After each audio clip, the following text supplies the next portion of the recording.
Still messaging you.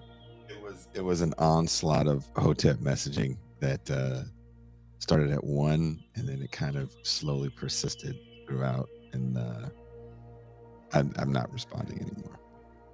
I don't blame you. But I do feel like every time I piss off a Hotep, an angel gets its wings. Wow. Well, all right. A lot of winged angels out there now. Fly, pelican.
Good morning to most, good afternoon to others, and good evening to viewing audiences across the pond. I am Jason Miles, your host for another episode of This is Revolution Podcast.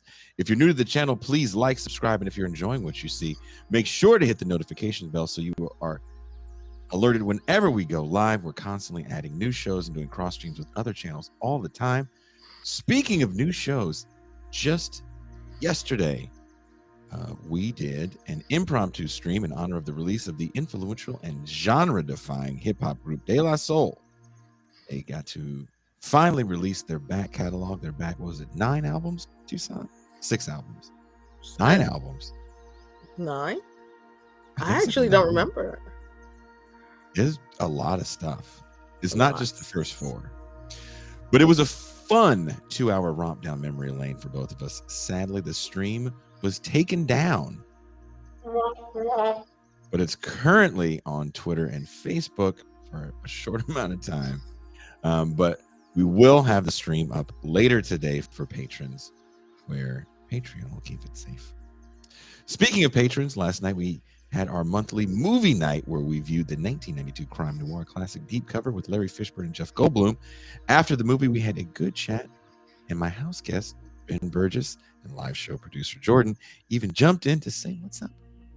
So if you want to be a part of this good time jamboree, there's only one way. Become a patron. For as little as $3 a month and $30 for the year, you can have access to champagne rooms, past and present, movie night, and you can sound off in the live audience for the Mau Mau Hour with Pascal Robert. Speaking of all these people, let me introduce, if you hear the voice, don't see the face, please welcome M. Tucson. Hello. Good to be here. Good to see you. Also, please welcome my homie, my co-host, my dog. He is, for the most part, the curator of movie night, man of the Mau Mau Hour. He is the Pascal Robert.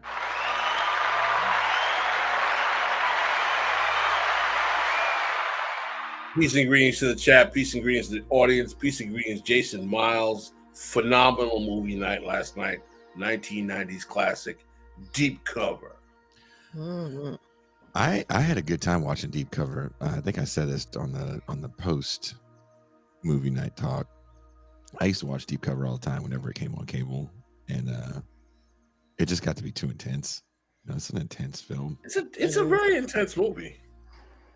Like, you can't just it's not like Boys in the Hood where there's part you're just gonna laugh, right? There's certain parts you laugh.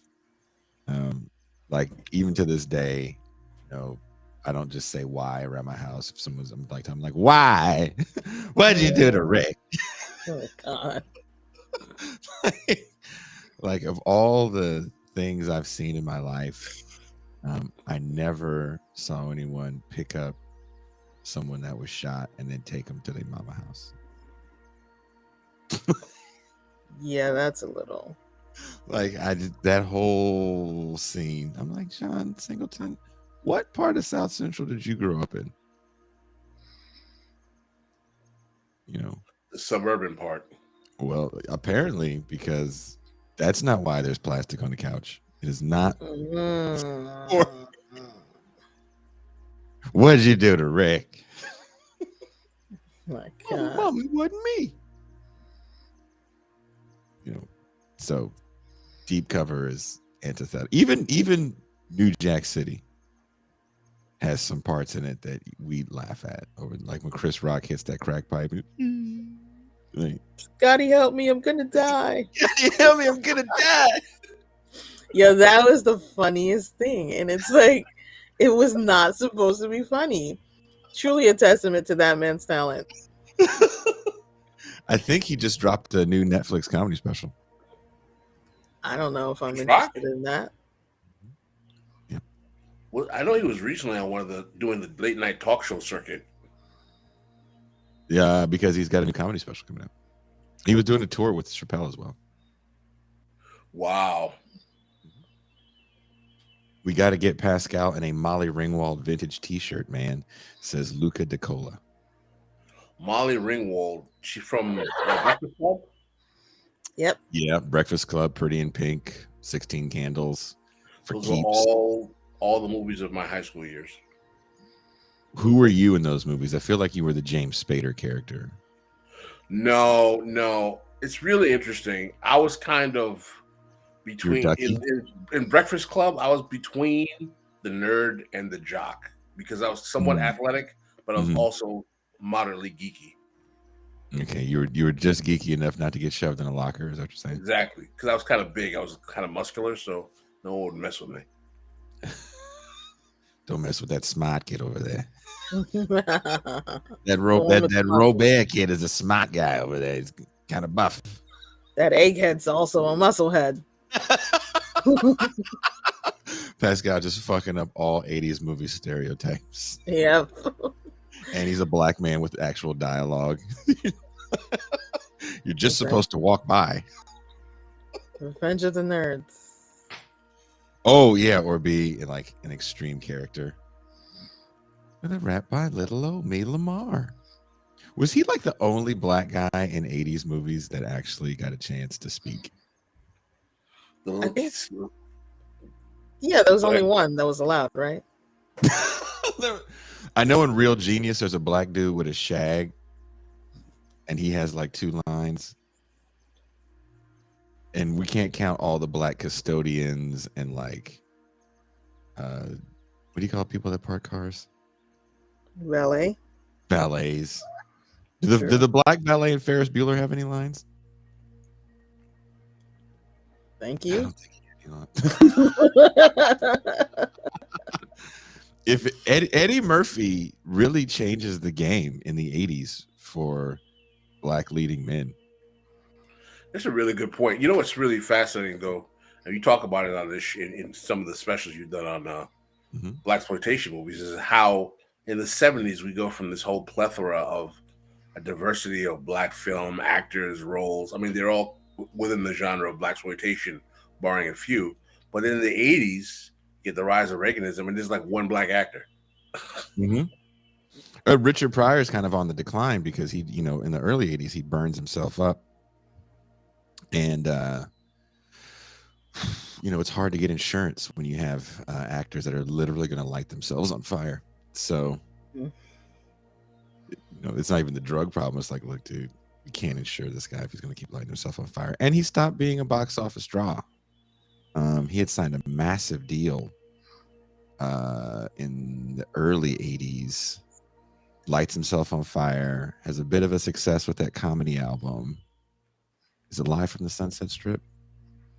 He has 2. He has Live from the Sunset Strip and JoJo Dance to Your Life is Calling. You remember that one? That's a movie that he gets to do. So he signed a movie deal and he does these movies that just bomb. Moving. I liked moving. Idaho. But a motherfucking hoe. Yeah. With Stacey Dash, your favorite actress. My favorite. And then he does a movie called Critical Condition where he's a doctor. He's just not. These aren't really good scripts. He gets to do JoJo Dancer, Your Life Is Calling You, which actually doesn't do well at the box office. So he's just not the draw, and the times might have changed on him. A certain humor that he was good for, which is kind of kooky, is gone because Eddie Murphy destroys it with 48 Hours. 48 Hours comes out in 82, 83. I remember that movie. 81, 82, yeah. Yeah. Eddie Murphy jumps on Saturday Night Live real quick. He's not even on that long. Kind of destroys Saturday Night Live when he's there, does 48 Hours, and just takes off on a rate maybe you see with the Kevin Hart, but Kevin Hart was around for a long time before he blew. That's true. Dave Chappelle, long time before he blew. Eddie Murphy is like 20 something when he does. Oh, I think he starts Saturday Night Live when he's 18. He's like a teenager when he's really young. Really, really young. And some people point to that scene in 48 Hours where he's like, there's a new sheriff in town. Yeah. Because there's a seriousness in which he's doing the role, but he's also not physically imposing like quote unquote black leading men of the past, and there's nothing debonair about him. Like maybe you can say a Sidney Poitier or even a Billy D. Williams. These guys are like debonair. He's slick. He's cool. Later in life, as an adult man, but this is a young kid with a veteran actor like Nick Nolte just stealing scenes left and right, and not in the same way that someone like Chris Tucker does, who's also a young upstart that doesn't have the same trajectory, because there's also this interesting maturity to Eddie Murphy where he can handle himself in these scenes. Again, I would say go back and look at 48 Hours. I mean, it's definitely a movie of its era, but the bar scene really does set the tone. And by the time you get to Beverly Hills Cop, forget about it. Forget about it. Forget about it. Say it, Pascal, in your New York accent. Forget about it. Forget about it. Like when Pascal told me to watch, what's that movie? You People. You People, yes. I didn't want to watch it because, I'm a fan of that era of Eddie Murphy. Like I watched Raw way too many times. I watched Delirious way too many times. I know Beverly Hills Cop 1 and 2 by heart. You know what I mean? I watched Best Defense, The Golden Child, like all those other movies. Golden Child with the oatmeal and the blood in it. I said, I want the knife.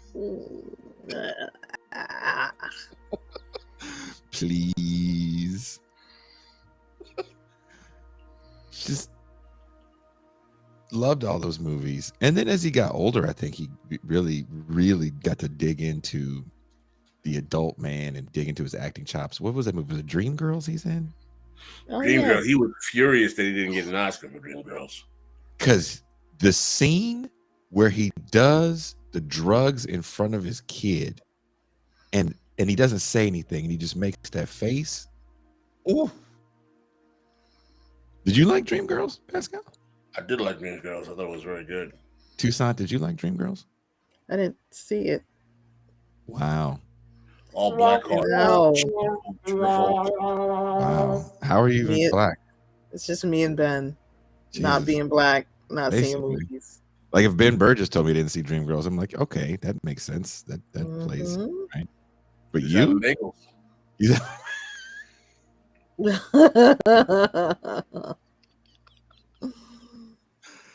Making bagels. Someone said Golden Child left me avoiding oatmeal for years. Did you know that the Golden Child is a little girl? Is that right? is a little girl. She's a grown woman. Nice. I didn't know that. Great job she did.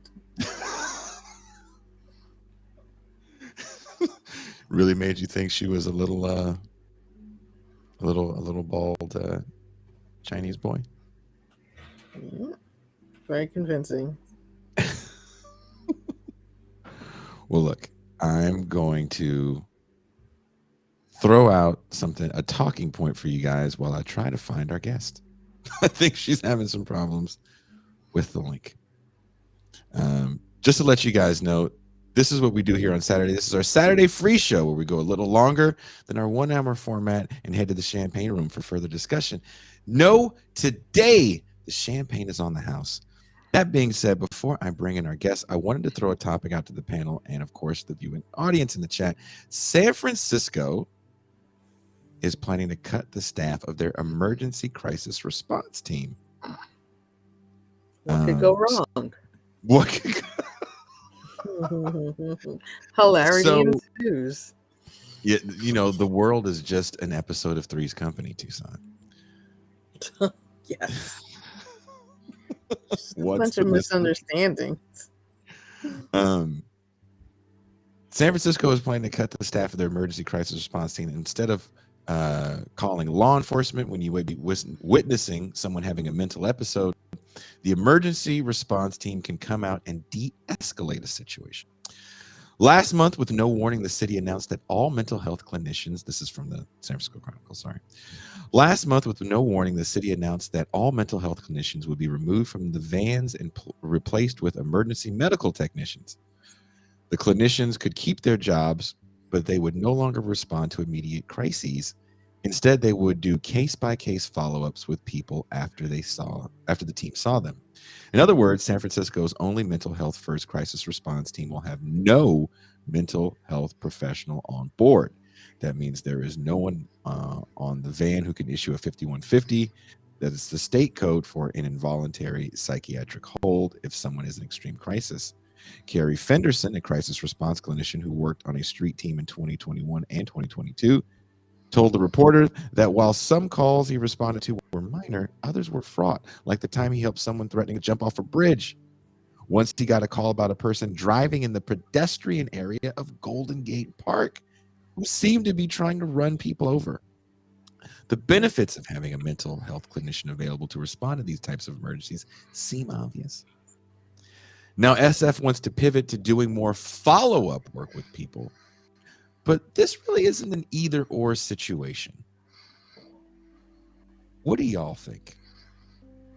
I think it's a recipe for disaster, man.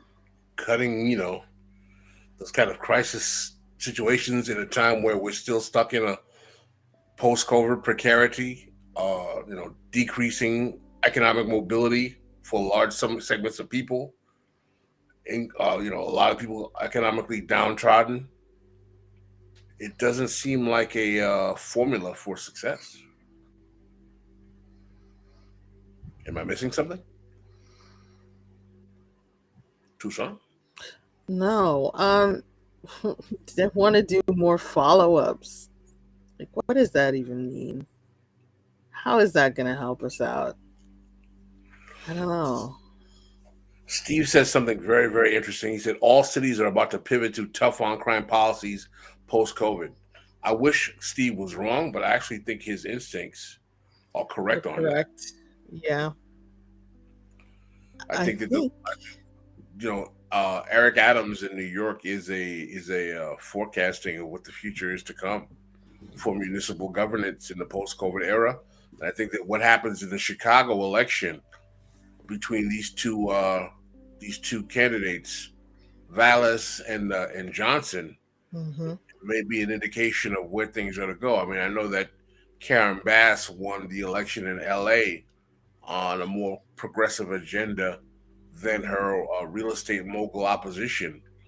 But at the same time, I don't think that's going to be the universal reality across municipalities throughout the country, because the crime issue is something that people are raising everywhere as a bellwether of the political fortunes of mayoral elections. Does it speak to something people want to see when it comes to the enforcement of laws and the feeling that you are safe? And in the immediate aftermath of a shooting, it always feels like the first response that kind of is across the board is we need more understanding law enforcement. We need law enforcement to be more understanding. Let's give them cameras. Well, that doesn't really work all the time. As we saw in, where was that? Memphis? Mm-hmm. Where they beat the bejesus out of that kid on camera. On camera.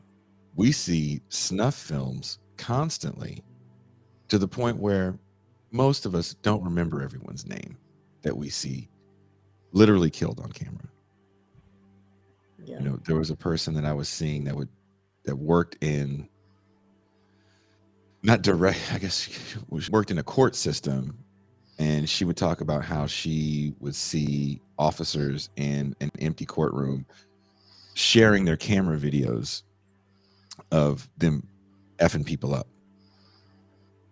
So the camera doesn't really strike fear in the heart of the lawless renegade.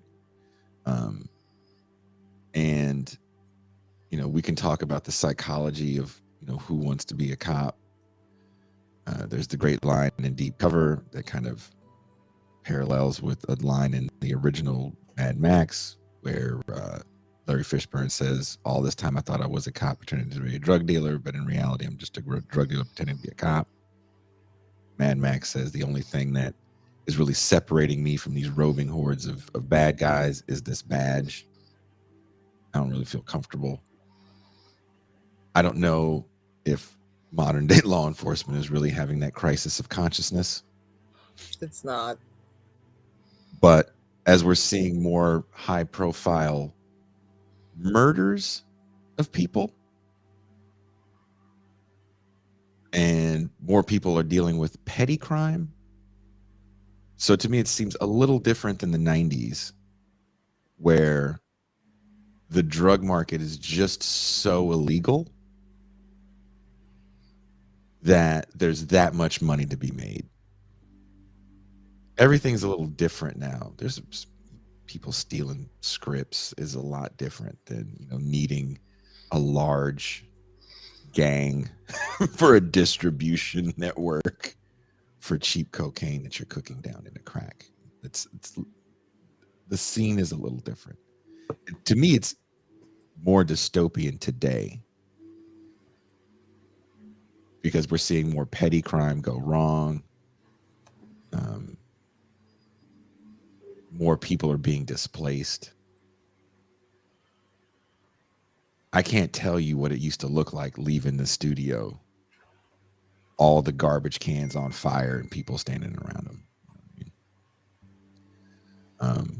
But I'd like to get your guys' response to that or opinion. There's a really interesting point in line with what you're saying is that one of the things that drove the late 80s, early 90s crime wave was its correlation to crack cocaine and its sales and the attendant violence that came along with that. What's fascinating about post-COVID crime wave is that there's no particularly new market of urban drug sales that's driving this violence, but usually the violence has been correlated to quality of life crimes.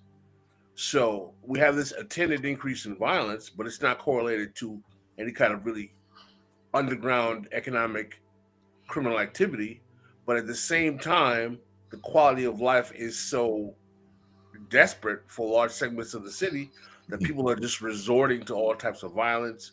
You have the proliferation of homelessness. It's kind of, I mean, dystopian is an understatement. You know, there's this thing that happened in San Francisco where a lot of people got outraged and a lot of righteous indignation. There was a homeless person on the sidewalk and there was a man in front of his business and he was spraying down the sidewalk. And he was arguing with the homeless person. He started just spraying the homeless person. It was really cold. The air is very cold in San Francisco if you've ever spent time there. And you know, it was effed up. And the guy ended up actually getting in trouble for it because someone recorded it. The guy ended up, he got arrested for it. And there was a lot of kind of moral hand wringing and a lot of outrage. But business owners deal with homeless people daily, and I'm definitely not justifying what dude did. But their dealings with them, it's not fun. It's often adversarial. Often not that violent. You know, someone that's lived there. I've gotten my fair share of scraps with people. But it feels like people want to see the problem taken away and out of sight, opposed to talked down off the mountain, off the ledge, if you will. Like, yeah, we don't want cops shooting unarmed black kids. Maybe we should have some different responses to that. But I don't really know if I want you talking, you know, the homeless guy down. I just want him out of my sight, or her out of my sight. And I feel comfortable. Oh, sorry. While you're at it, just get rid of all these black kids anyway.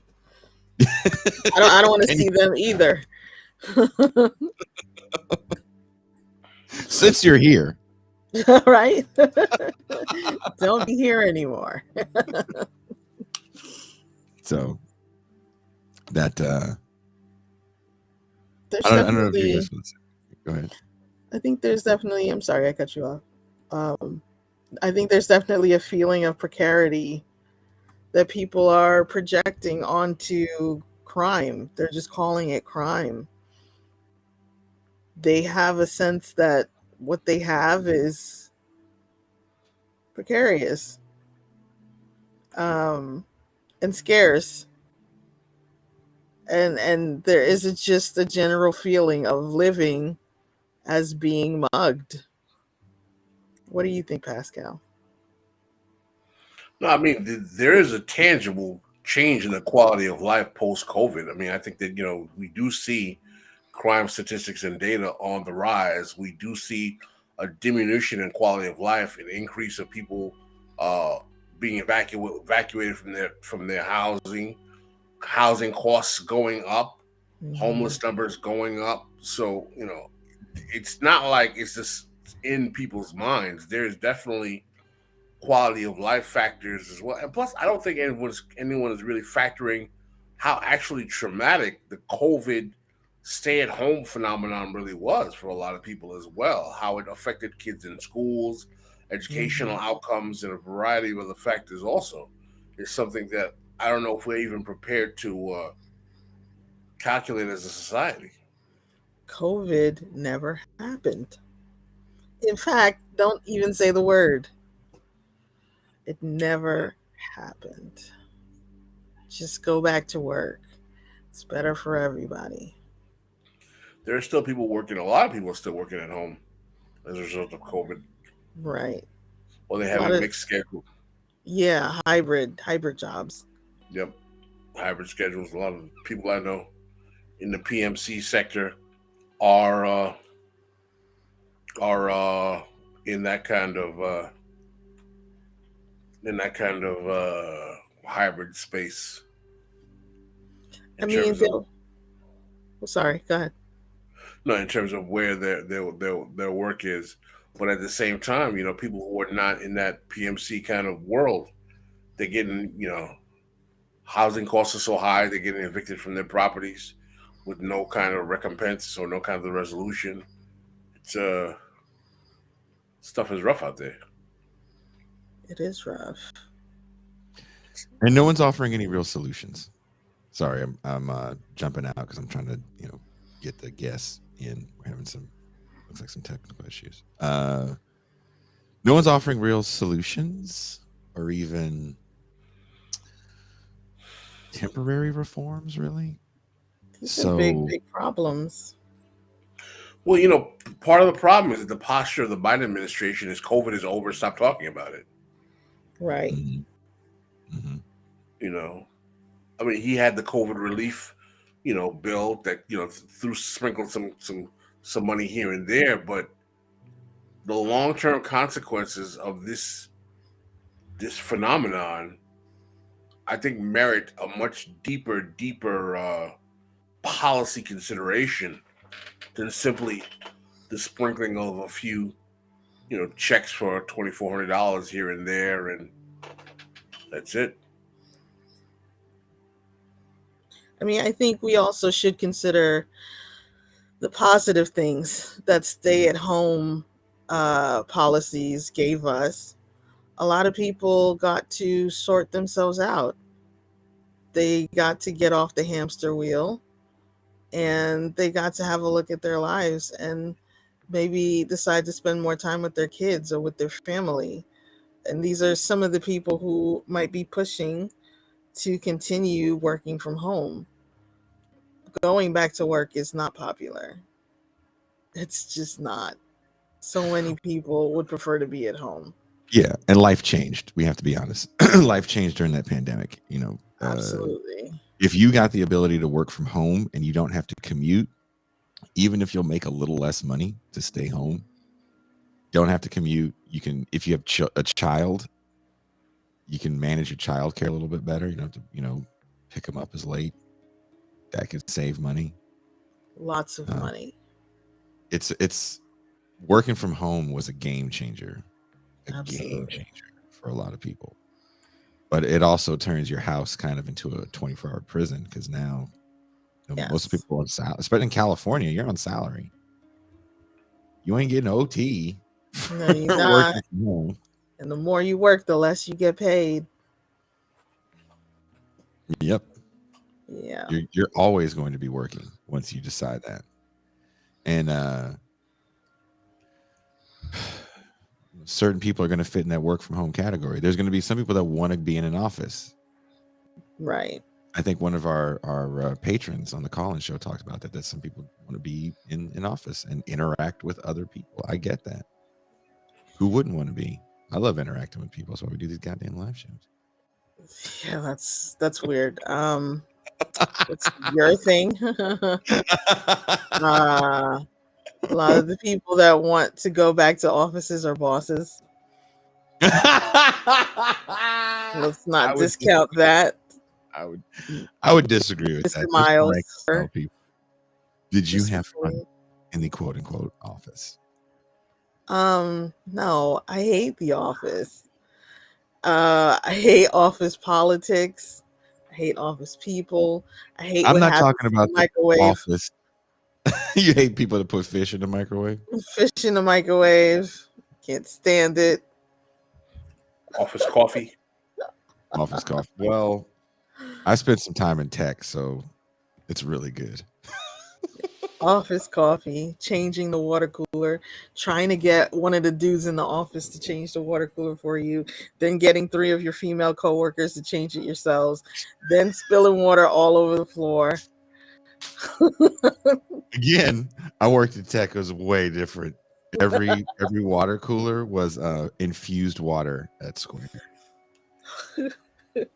Yeah. But honestly, yeah. A lot of people had home lives they didn't want to be around. Yeah. A lot of people had bad situations and work was an escape for them. If you live in somewhere like San Francisco or Oakland, and even if you're making good money and you got like 4 roommates, you probably want the escape of work. It's true. You know what I mean? If you have a bunch of kids, Paul Prescott is in the chat. Can we shout out happy birthday, Paul Prescott? Happy birthday. And Paul goes, Jason had that woke water. Paul, yes, the water was woke as hell. And it was delicious. I would go to different floors to see the different infusions of water. Changed my life. Oh, wow. I didn't know you could put some of them things in water. That's the quote of the day. You can put herbs in this? Basil? You ever had basil, strawberry, rosemary water? Oh my God. Wow. what it does to the skin. Pascal's like, I sweat that. I sweat rose water. You didn't know Pascal pisses excellence. There you go. Our Take our that, guest. Mark Lamont Hill. So every so often people are like, you guys need to bring so and so on and debate. And then my first response is like, no. What's that? What you just want to see a fight, but not really. Like, that's whack. Why don't you just go watch a fight? That seems way more interesting than watching two people yell at each other. But damn, Paul is on one today. He said every sip eliminated 100% of the racial wealth gap. Tastes like equality. Tastes like equality.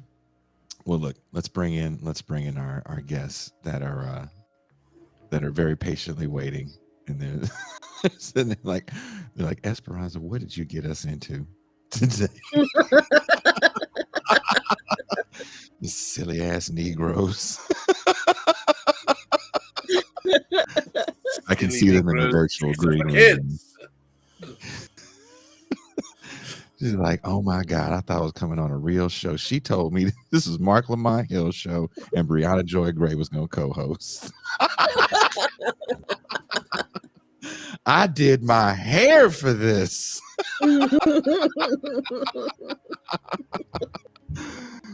All right. You guys, I warned you guys. I was getting you guys ready for our guest. I met Esperanza 4 years ago. 4 years? I don't know. I met Esperanza a while ago in Oakland when she was in Oakland working with DSA. And now Esperanza is back in her native land. Okay. Esperanza had warned me the first time she came on the show. She goes, you may get some emails from people or some messages. It was like 2 weeks of being called names with abbreviations. I'm still trying to figure out what they are. I'm a turf smurf. I'm a swerf herf. I'm all kinds of names whenever this woman comes on the show. Pascal, for some reason, never gets called the names. So he's part of this show as well. So if you guys want to call people names, at P. Robert. Oh, my dude. Don't even do that. Don't even do that. But always have good conversations with Esperanza. Always heated. I remember JB when I said it last night. JB goes, "Oh, Esperanza's coming. Should be good." She brought a crew. Looks like gang shit in the green room. I can see him ready. So please welcome. Coming all the way live from a secret location, Esperanza Fonseca.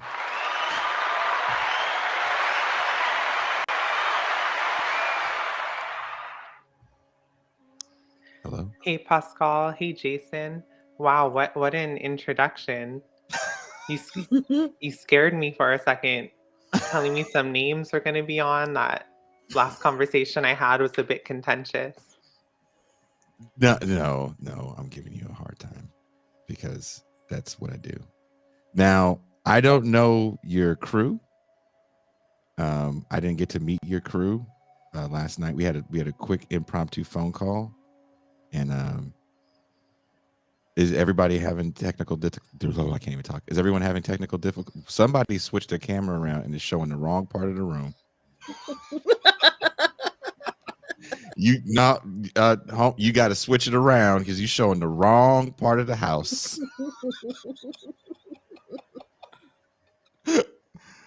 Yeah, Esperanza, real quick before you introduce your crew, tell us what you've been up to. Yeah, so I think since last time we've been on, you know, a group of us, two of whom are joining me today, we are focused on building a new organization, one that's firmly rooted in, proletarian feminist ideology, and focused on, organizing people into a class-based movement for socialism. And so pretty excited to talk about that. Okay. Aside from political work, just hitting the gym like always. You know how it is. I thought I did until I saw some of your gym pictures on Instagram, and I'm not fucking with you. Nope. Nope. I was feeling good about myself and my body transformation, and then your Instagram popped up in my feed, and I was like, fuck this shit. I'm all thinking I got legit gains. Well, do you want to introduce everybody who we got here, Esperanza? Yeah, so we have Gigi, who is from San Diego. She Gigi. is a chemist and also a longtime organizer. And so you want to introduce yourself, Gigi? I mean, sure. I think that was already all-encompassing. But yeah, I'm Gigi from San. Been organizing with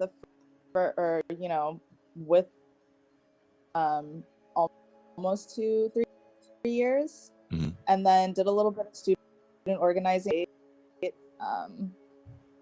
Yeah, it's not. Are you guys? I think your audio's cutting out a bit, Gigi. Can you guys hear? Is there audio cutting out for you, Pascal? A little bit.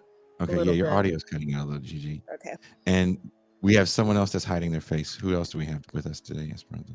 And then we also have Jackie, who is also an organizer here with me in Los Angeles. And Jackie is showing the wrong part of the house as well. Between Gigi and Jackie, where did you find these old people that can't work camera phones? I swear I'm a millennial. She just wanted to have an entrance, so. That's what it was. Okay. Fabulous. You can't reveal everything all at once. That's what she said? Did she? Don't tell that to the IRS. Well, I didn't mention she worked for the feds. Yeah. I forgot that caveat. So, Gigi, you're in San Diego? Yeah, I am. What part of San Diego are you in? You're cutting out. Is your thumb over the thing? Oh, maybe I should grab my AirPods. It's a thing. And Jackie, you're with Esperanza and SoCal. I'm in SoCal. That's right. Mm-hmm. Are you trying to go to the gym with Esperanza? Because I'm trying to, but I'm getting myself there mentally first, and then that's where I am in my gym journey.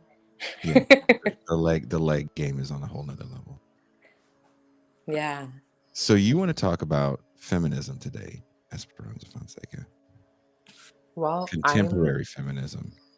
I'm down to talk about anything, but given some of the things that we've been through recently, I think a critique of the women's movement, of the feminist movement, and it's what it needs, or what we believe it needs to get back on track, could be an interesting conversation. What is knocking it off track, in your opinion? I think primarily the class collaboration in the feminist movement, as well as the embrace of liberalism, is really shooting itself in the foot. It leads to, the defanging of its own movement. So, for example, you look at movements against sexual violence, the Me Too movement, not taking up certain cases, for example, or, not being able to carry these campaigns out to their finish because of class collaboration politics. Toussaint, did you want to add something to that? I'm going to try to help Gigi real quick. Sure. Well, it's an interesting moment that we're in. I mean, do you feel like Me Too is alive and well now, or are we like sort of post Me Too? I feel like the movement has really died out. And I think that's also, part of the problem with a lot of these movements is that, J. Malfawad Paul, he is a philosopher in Canada, and he calls this movementivism, where it's this idea that we all just need to build these movements against our perceived oppressors, and somehow they will, you know, equal something greater than the sum of their parts. And what I think ends up happening is that we build these disparate movements and they end up fizzling out individually, and they never become more than, they never equal anything like the sum of their parts. And I think that's one of the reasons we need a much more organized class-based movement that connects all of us, rather than the struggle against sexual violence is in silo from the struggle for this and the struggle for that. Esperanza, let me ask you a question. One of the things that I found interesting that you started with our conversation is that you talked about class collaboration. And one of the things that I find fascinating is that, as someone who's a student of Black politics and Black political history, is that the same phenomenon occurs when you move out of the 60s into the post-civil rights era, where you have the development of what we call the Black political class, which ends up really becoming class collaborators with the political establishment to maintain a kind of status quo kind of politics.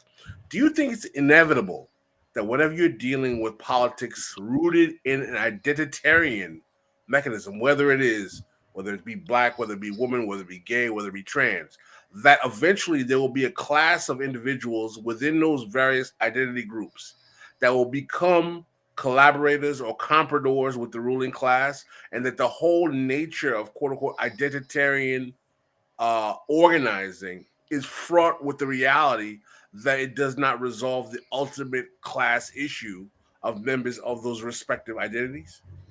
Absolutely. And, I would love to hear Gigi and Jackie also talk about this, but in my opinion, that's the core problem with identity politics based movements. There's nothing wrong with organizing against gender, sexual oppression, oppression based on disability, or national and racial oppression. But when those movements are not rooted in a class analysis and a class stand, then inevitably what happens in a class society is that those movements end up, uh, being steered in the direction of primarily benefiting those in the upper class, those in the ruling class, current order of things. And that's why, I think for us, we stand for a feminism, for a women's movement that is firmly rooted in class politics, that sees capitalism and imperialism as the enemy, and that understands that there is no separate patriarchal class. There is no separate cisgender class. There is no separate able bodied class. The enemy of all of us is the capitalist class, right? That minority of rulers in our class-based society. And that needs to be the starting point for our analysis. And yeah, I'm curious, Jackie and Gigi, what you also have to say. Yeah, like identity politics is a very, it's a very one-dimensional, superficial lens. And what we see in our movements is that people cling to these identities as if the identity itself is revolutionary. You can't extricate someone's identity from their class analysis, right? Like, because your identity doesn't mean shit under capitalism. You can be all these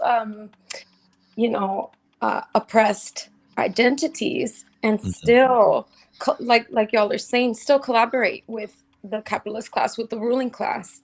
And what we're finding in the women's movement especially is that women are hiding behind these identities to justify capitalist bourgeois behaviors. So this is an interesting conversation right now, because we're getting into a realm. So a friend of mine, friend of the show, wrote a book recently. His name is Norm Finkelstein. I don't know if you guys are familiar with Norm. If not, you should. I'll introduce you, Esperanza, after the show via email. I think you would get along with Norm. if you don't know who he is. He wrote a book called I'll Burn That Bridge When I Get to It. And he definitely goes in on identity politics real hard. And another person that comes on this show a bit that goes in on identity politics is the great Adolph Reed, who has written chapter and verse about identity politics and kind of the limitations of. Would you say that in this contemporary quote unquote left we have, and we'll just throw everything in there, right? We'll throw everything in the left, liberals, suckins, whatever you want to identify with politically, we'll throw you in this contemporary left. Would you say that a lot more people cling to identity fights because they can have moral victories and there is a bit of a financial gain? I mean, we've seen multiple people lying about their ethnicity. We really don't talk about it that much in academia, but a lot of people pretend to be native. I mean, maybe the most famous is Elizabeth Warren. Pretendians. Pretendians, I like that. But seriously, how does that feel? How does that feel when you're trying to actually organize people to have real substantive change? And Esperanza and I have had long conversations, even on this show and in real life, about sex work, even, and poverty, and how those things coalesce. And sometimes it's hard to have those conversations because then the identity fights come into play. So how are you guys navigating this with what you do? Because I won't say the show, but Esperanza, you were on a show not too long ago. We don't have to, name names or bring up exactly what happened, but that even came up again. And yeah, which I want to address. We won't name names. Okay. Hold on, let me say this without naming names. Okay, so look, the individual in question was very concerned with allegations from random Twitter activists that she was transphobic. And I felt like I was being put in a position to either defend her from claims of transphobia or explain why certain trans people online that I don't know were calling her transphobic. And my whole thing was just like, I don't care, grow in. I am called the time. It's just a part of being an online person and talk about something more substantive. But it just became this weird debate, and it honestly made me not want to be involved with left media anymore because I felt like it was just so opportunistic, and I'm not an entertainer. I'm not here to entertain people. I'm here because I have a very short time on this earth and I want to give capitalism and imperialism and its ruling class the strongest blow that I can before I'm off the earth. And some people, they want to be entertainers, they want to be media personalities, and that's fine. But don't invite someone who's serious about what they do on to go talk bullshit. Can I say that? Sorry. But you can say bullshit, and I feel hurt that you're making fun of my entertainment. God damn it, Esperanza, I'm entertaining and mildly amusing. And you're only a couple hours away. Don't make me come see you in these streets, okay? I don't care if you've been at the gym.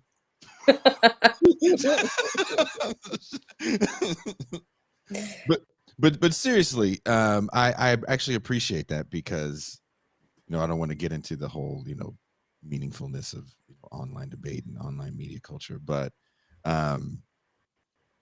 you were a bit of a presence for a minute in Twitter Spaces, and then you left the medium altogether, right? Because you're serious about doing actual work. Well, the thing is, I don't think you have to be off Twitter if you're serious about doing the real work. But for me, it was just becoming too much of a distraction. People love to become fixated on you, run these weird campaigns against you. And,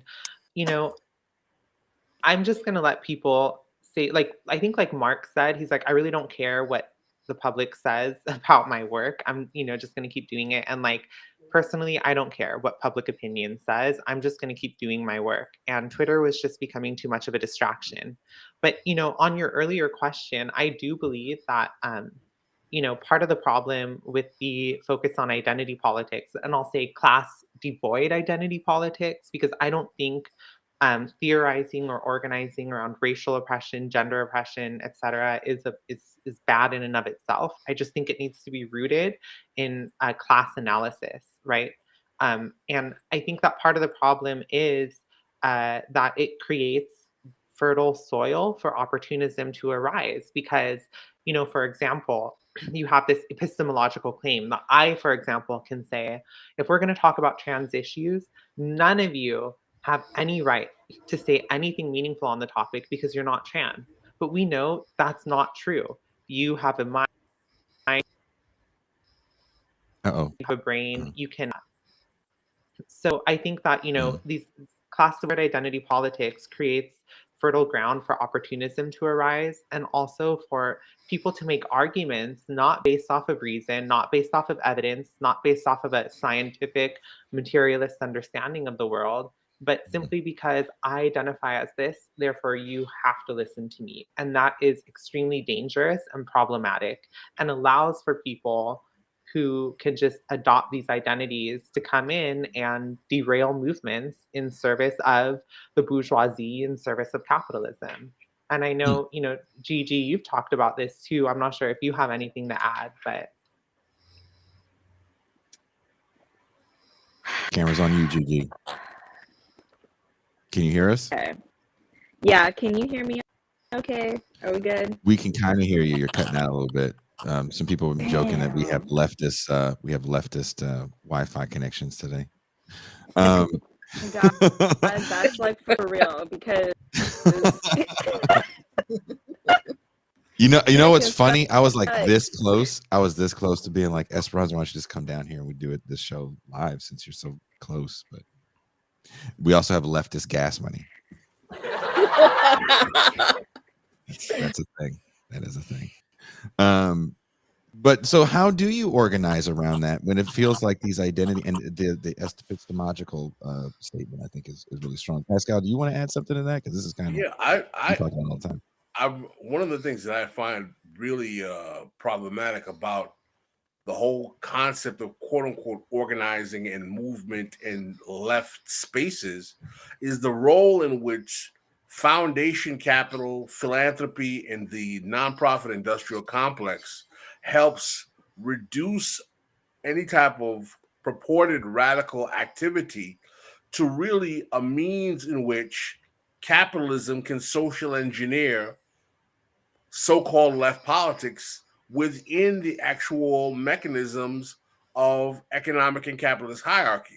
So, I would like you guys to talk about your experience in dealing with how the nonprofit and industrial complex in the foundation world helps capture the politics of economic capture left organizing in a way that really makes it not as productive as possible. Yeah, definitely. So Lenin writes about this in Imperialism, the highest stage of capitalism, right? He writes about how in the imperial core, which is where we are, we have a surplus of capital because, we've been extracting from the peripheries. And because we have this surplus capital, we have what is called like unionism, nonprofit. We, through these structures, institutions, it assuages people from more revolutionary action, right? So we're going to give you some union benefits. We're going to help you out through this nonprofit. That kind of funnels all the revolutionary activity into these institutions instead of having more revolutionary institutions in themselves, right? So because we have the surplus capital in the imperial core, it like pacifies people from they have, we have our crumbs, right? So therefore we're not going to make any bigger moves because we're content with these crumbs. And Lenin writes about how, and I think we can still be pro-union in the process, right? But understand that it's just a step. that is just a step in the bigger picture of revolution. Mm-hmm. But I guess that's also part of the question is, for a lot of people, what does revolution look like in the contemporary sense? I mean, this isn't, 1917 in Russia. This isn't, 1865. So what does the contemporary revolution look like, in your opinion? Well, Jason, I would argue that, one of the problems with the left in the US is that Mhm. I think due to just ignorance, but also some American chauvinism, we ignore active and ongoing revolutions. For example, the longest active communist revolution in the Philippines, Mhm. as well as in India. There's also movements in Turkey, right? Other places. We ignore these movements at our own peril. I know that a lot of people, they say, oh, like we're not in Russia, we're not in revolutionary China back in the day. Like, Mhm. revolution has to look different. But in what example in history has ever shown that a ruling class will give up their power by choice, or that a ruling class will allow themselves to be voted out? I personally don't believe that is really a tenable idea. Mhm. And so I don't believe that revolution is necessarily going to look that extremely different from how revolutions in the mode of production have looked throughout history. But I also briefly just want to go back to Pascal's point and say that regarding the nonprofit, capture of movements, I think part of the reason it's so terrible is because these nonprofit leaders, no matter how genuine they are about the movement, at the end of the day, it is a job for them, and their careerism is always going to come before the needs of the movement. And when you are a nonprofit, you are funded by the very class that you're organizing against, perhaps just the nicer faction of that class. And that is always going to stifle a revolutionary movement. And that's why nonprofits and their leaders can never be the leaders of a revolutionary movement, because they will always capitulate to capitalism at the end of the day. Is it wrong to think that these people should even be part of any quote unquote revolution? Because it seems like a lot of the roles of nonprofits is to mitigate harm by I think, capitalism.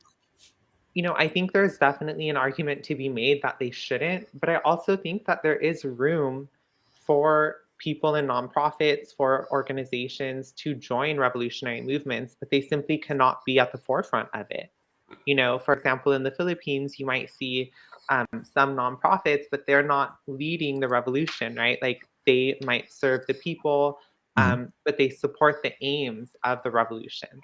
But nonprofits can never be in leadership of it. And for example, we saw this in Oakland with the movement against police brutality, right? And we see these contradictions in LA. We see them play out everywhere. When you talk about Oakland, are you talking about the letter where they wrote when they said, please don't fire the cops? Yeah. We've definitely talked about that on this show several times. I don't get too. I kind of look at nonprofits.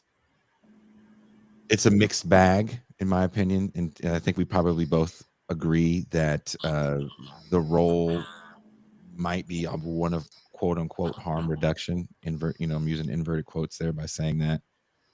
Mitigating some of the harm of capitalism because of the way we're structured on a government basis. And the thing about looking to the Philippines, in my opinion, we're talking about an archipelago of islands. So the setup geographically isn't the same. So not to belittle any sort of struggles against capital. I mean, we have to be realistic. They've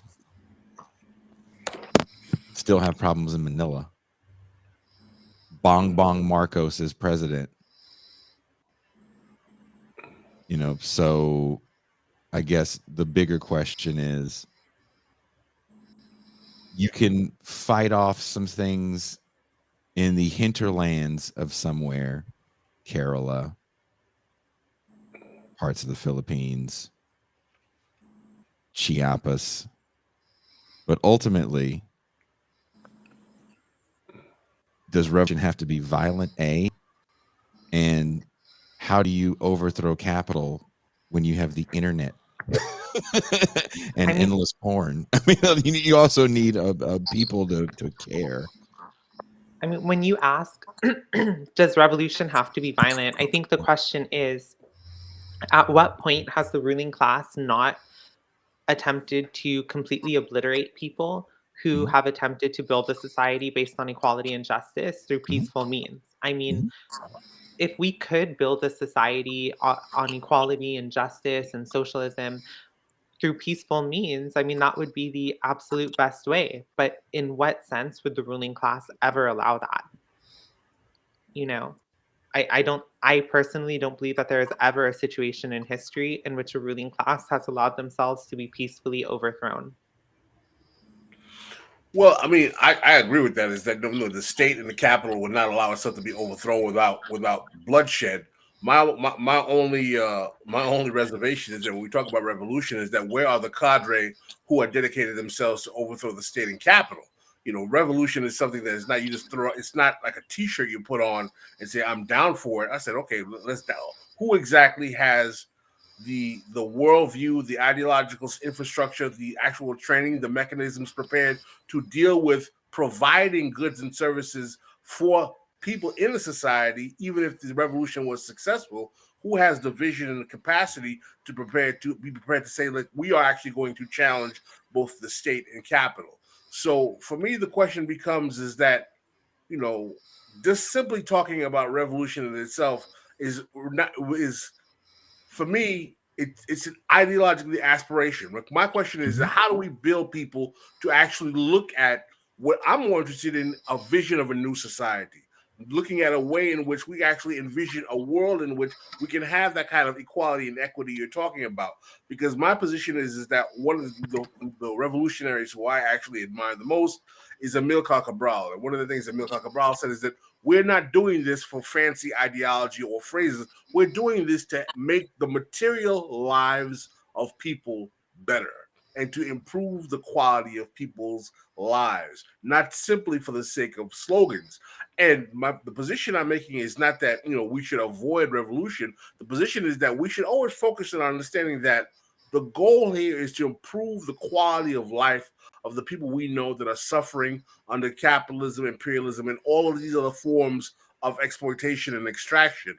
And one of the problems I have is when we just say, revolution, revolution. One of the things I have to realize is that, listen, social democracy and uniformed healthcare across the board will go a long way to improve the lives of a lot of people right now. If we had actually, certain types of reforms that were implemented in this problematic capital system that does not stop us from making more radical demands or pushing more radically, I think we cannot deny that on the road to a more radical revolution, if you will, the things that we need are to envision a society where the needs of our people on a day-to-day basis are met with the requirements they need to do so. And I want to say, I'm sorry, Pascal. I do want to say, before we go, because I don't want this to get too back and forth about ideological conversations about revolution, because the women on the screen right now actually do real organizing work, and actually, and not just it's not just Esperanza at the gym getting ready to fight cops. It's But it is that too. But just real briefly, Jason, yeah, I did want to say, like, for example, I think I'm not against organizing for reform. So, like, for example, Gigi recently organized for reform, right, in San Diego, and one personally, I think, like, when I was talking to Ray, who is an organizer from the Philippines, she talked about how an important demand is, instead of sending US money to go, occupy sovereign nations with military bases and, fund war across the world, we should be demanding that money be used to fund healthcare and education. I'm all for that. But I think that our ultimate aim does need to be focused on a revolutionary transformation of society. And therefore, I think that building a real communist proletarian party, and two, developing a real class analysis of the United States that goes deep and is comprehensive are extremely important tasks. Can we talk a little bit about what Gigi was able to do in my neighboring city, San Diego? Yeah. What city are you from? National City? I'm from Oakland, California. I'm from the town, Oh. Gigi. Okay. I live in Oh, Mexico. okay. I live in Okay. Mexico. Okay, nice. So I'm down Good the for road you. from you. I'm down the road. Holler. My mail comes Holler. in San Diego. Yeah. Not really. Okay. Well, form that I recently just got passed was for San Diego Unified to force them to start even okay, hold on. Okay. Just okay, hold on. Sorry. Is this a little bit better? Is that more clear? We can't. Sure. Same. It's this. Hold on, Gigi. Poor thing. I think I have a way. To do this. Hold on, Gigi. Esperanza, talk a little bit about what Gigi did, and I'm gonna hook Gigi up. I figured something out. To be honest, I think that Gigi would be able to describe what she did in better detail. I haven't been too plugged in, but aside from her political work, she also is a chemist. She makes COVID tests. I don't know how y'all feel about that. Wow. It's a valuable skill. It is. That's very very valuable. cool. She's amazing. She's a It's a very valuable skill. So what exactly, I want to ask you guys, as people who are actual organizers dealing with the masses, the proletariat, and people in the streets, what are some of the major obstacles you're seeing to dealing with working class people and radicalizing them to even understand that there are structural mechanisms like quote unquote capitalism, like quote unquote the ruling class, like quote unquote institutions, that are obstacles to them being able to live a humane quality of life? Do you find it difficult to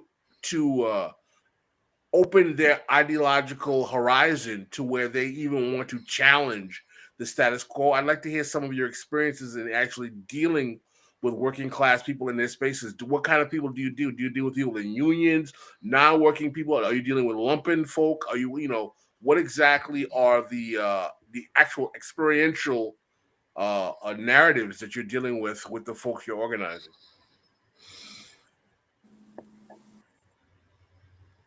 So me personally, I've organized with,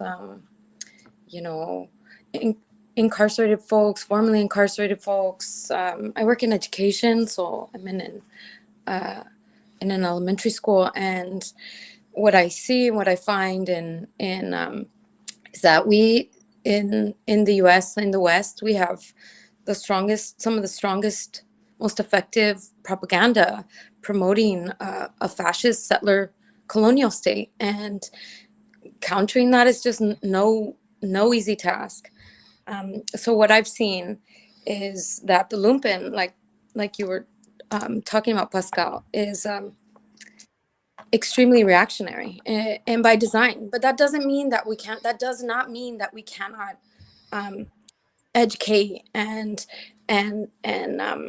challenge and show people, because I've also had the experience of the lumpen, of proletariat, of reactionaries coming full circle. So yeah, it's a big job that I think starts everywhere you are with any type of person, is starting that conversation, and kind of, like they say, planting seeds. But yeah, I don't know if Yeah, and I think that another problem, and without naming names, this is something that I believe we experienced in the former organization that we were a part of. But a lot of people talk about organizing, but there needs to be real organizational support and strategy put into organizing. So one example is, you can't just put up an online flyer and say anyone who wants to join. That could be a part of the strategy. That's casting a wide net, right? And inviting people from different places geographically dispersed to join. But in general, right, you need to be reaching the people who are not already following you. You need to figure out which geographical areas you want to organize, which sectors in those areas are most important to organize. And then you need to systematically go out and recruit people. And that sort of structure based systematic organizing is a lot harder than just simply anyone who wants to join, join. But in my experience, when you do the latter and you just say anyone who wants to join, join, you end up getting a lot of nonprofit people, a lot of what you might call PMC activists. Although I'm not sure I agree with that label, but regardless, right? Like, you know what we're referring to. And I think that's a problem because then it influences the class politics of the organization, and it also stifles you from building, local sort of strongholds or power. And so I think that, that's part of the problem too, is we need real organizational support and strategy behind organizing. And a lot of things are called organizing that are not really organizing. Well, speaking of organizing, I fixed our problem with Gigi. So Gigi, can you hear us? Yes. Can y'all hear me for real? Can you? Yes, everybody can hear. Gigi, everybody can hear you. Yo. Finally. We fixed the problem, and Gigi and I got to have a little off-air conversation where she admitted the truth about San Diego, and I'll tell Toussaint and Pascal that off-air. Yeah, it's the truth buried by the deep city states. But Gigi, nobody wants to talk about it. Nobody wants to talk. Look, we can't talk about it on air, Gigi. Is there poop on the street? Is that what it is? It's gonna come for me. She said the truth that nobody wants to. Look, we won't talk about that. But Gigi, let's talk about seriously. What were you able to do in San Diego? What work have you been doing? Yeah, so the work that I've been doing in San Diego has been to address the sex trafficking epidemic that's plaguing our city. Mm-hmm. So human trafficking, sex trafficking generates about $810 million annually in the underground markets in San Diego, with a big driving factor of that being is the presence of the border and, the insane militarization of San Diego County. And in fact, let's see, last week, I think, there was a huge bust in National City, right there off Main Street, which is pretty close by the Naval Base, 32nd Street. And they had arrested, I don't know, there was maybe like 6 guys, there was a couple Johns, and there was a lot of like young girls rescued. But the thing is that on base, the age of consent is 13 years old. I'm sorry. On the naval base in San Diego, California, the age of consent is 13? Yes. Time out. And I'm not sure if that's for all bases in California or across the U.S. because, the setup is a lot different, but the age of consent is 13 years old on base. Okay. And so Thursdays are typically military paydays, and that's the highest time that you will start seeing these young girls out on the street and these military members out on the prowl, wreaking havoc to the city. Okay. So who knows how many girls were actually on base when this bust was happening. So but hold on, I need to backtrack to the 13 thing. Call me conservative. I'm just a dad. But what? Toussaint, yeah. you can you hear me, Toussaint? I can. Okay, hold on. Let me Jackie, where'd you go? You mad at me? It's fucked up.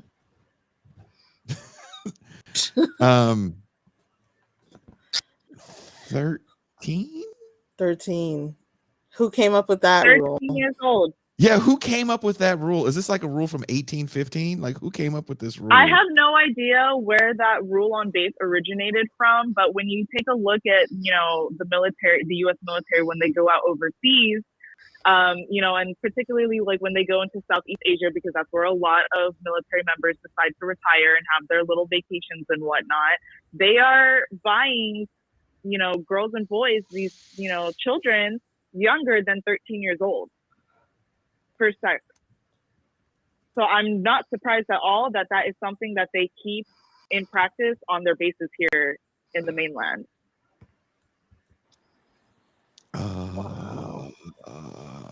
So back to what you were able to do.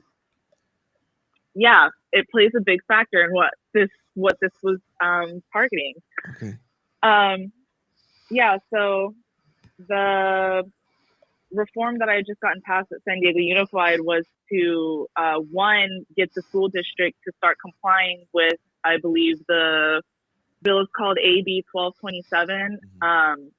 My numbers could be wrong though, but that bill that was passed by the California Assembly was designed to have school districts begin having training for students and sex trafficking awareness within their schools. However, no school in California is actually complying with that bill at all.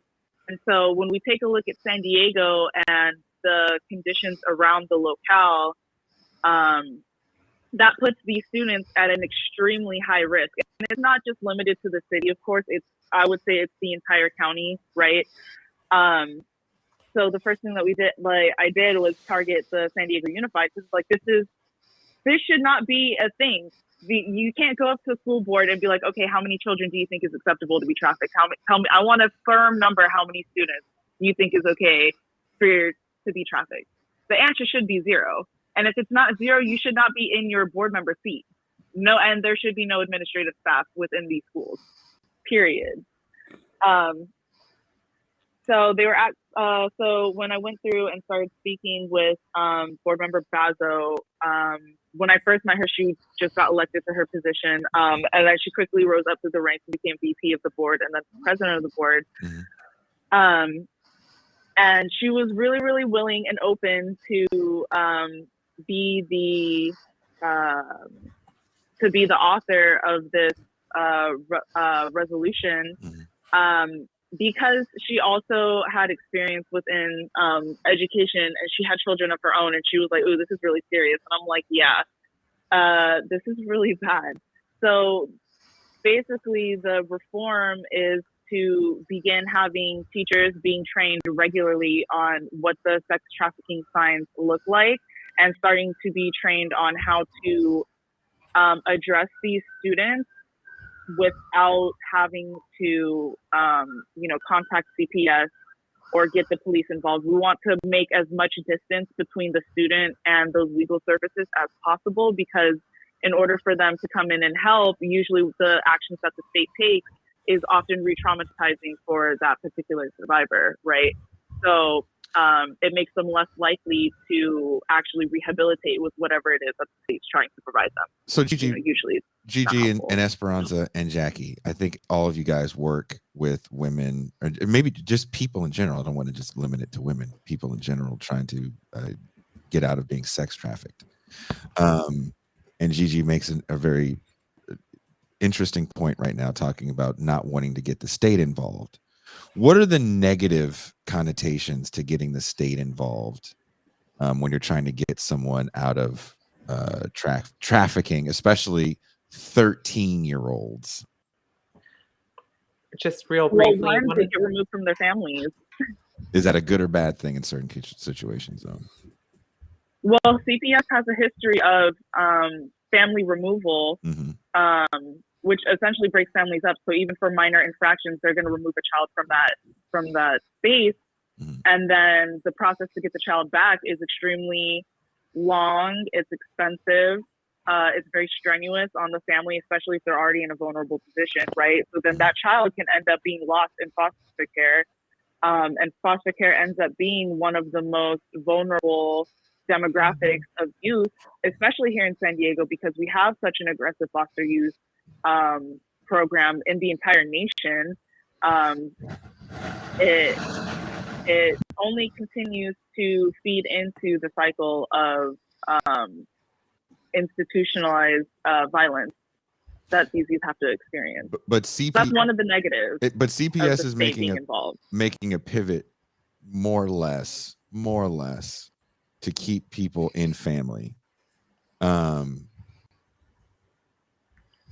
Jason, there's also the problem with the police arresting survivors. And if you look up the LA Times, I believe it was this week, they published an op-ed by two advocates who talk about why survivors should not be prosecuted, including minor survivors. So, you look at like the case of Cyntoia Brown, there's just so many others that, they have actually been prosecuted by the state while being minors for either prostitution or for taking some form of violence against their rapists.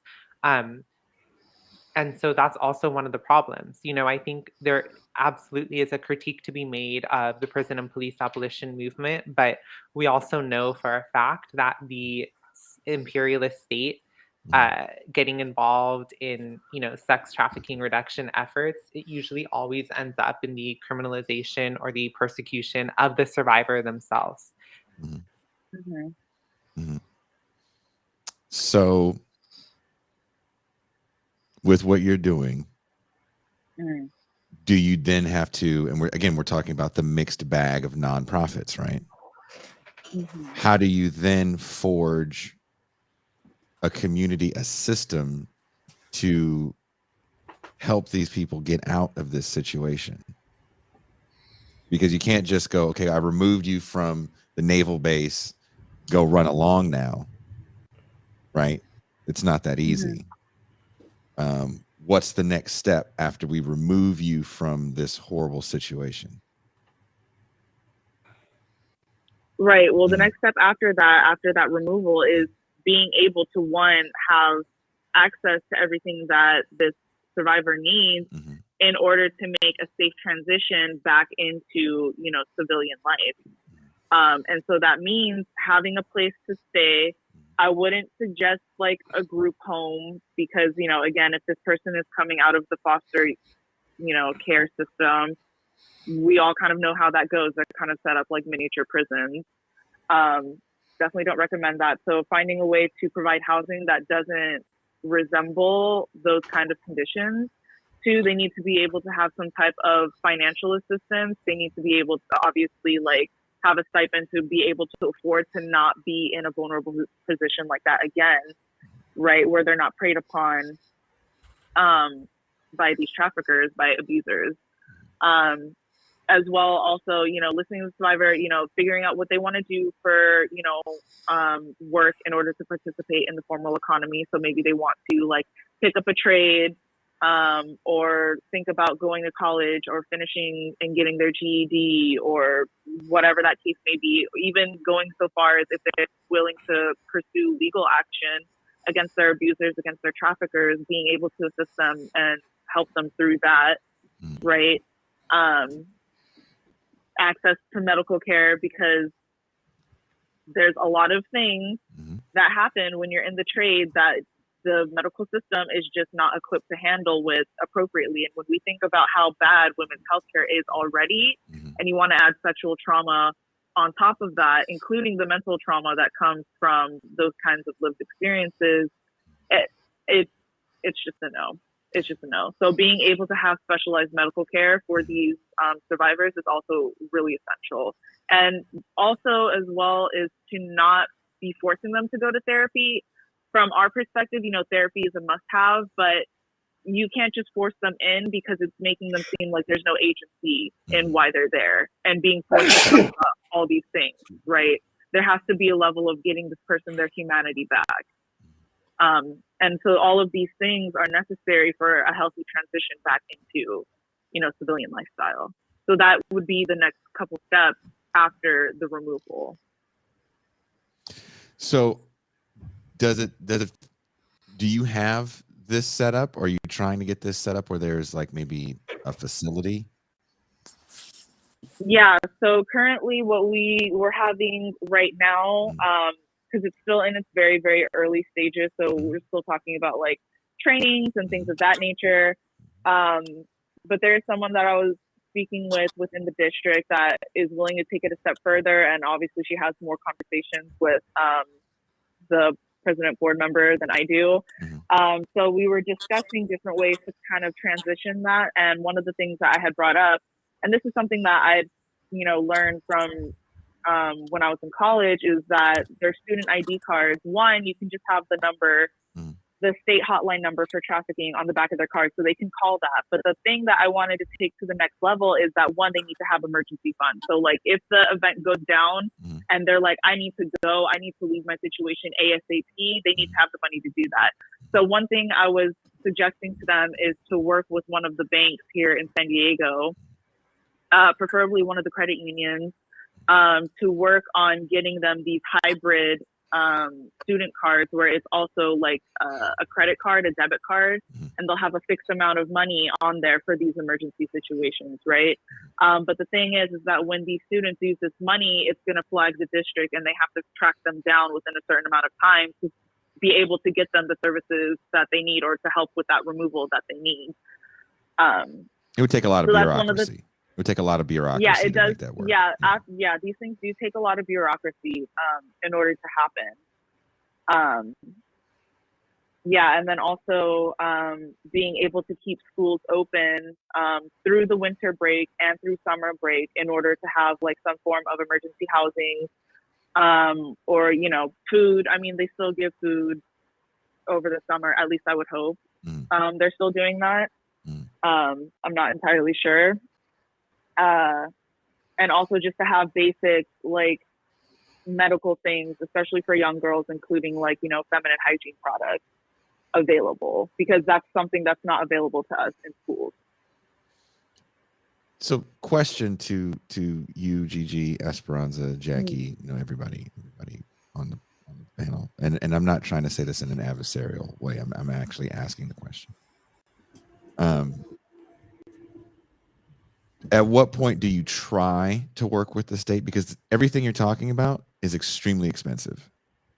It's expensive to house people. It's expensive to get proper medical care. I mean, we can find volunteers here and there, but this is something that isn't an 8 to 5 situation. This needs 24-hour care. You want to fund it properly.